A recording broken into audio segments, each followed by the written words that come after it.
राज्याचे अर्थमंत्री आणि उपमुख्यमंत्री अजितदादा पवार यांचं बारामती येथे विमान अपघातामध्ये दुर्दैवी दुःखद निधन झालं ही बातमी सकाळी सकाळी ऐकली आणि मन सुन्न झालं.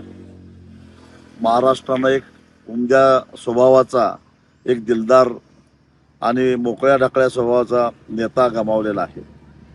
महाराष्ट्राचं राजकारण, त्याचबरोबर समाजकारण, सहकार आणि राज्याच्या आर्थिक स्थितीची खडानखडा माहिती असणारा एक अभ्यासू अशा प्रकारचं व्यक्तिमत्व महाराष्ट्रानं गमावलेलं आहे.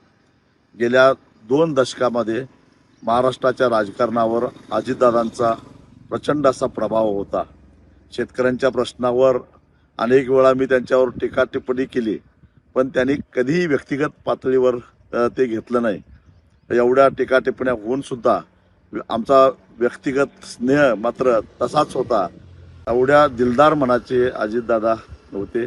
आज अजितदादांच्या जाण्यानं खरोखरच महाराष्ट्र हादरलेला आहे आणि संपूर्ण त्यांचे विरोधक, त्यांचे समर्थक, त्यांच्या पक्षाचे सगळ्या महाराष्ट्रालाच मराठी माणसाला फार मोठं दुःख झालंय. अजितदादांना भावपूर्ण श्रद्धांजली.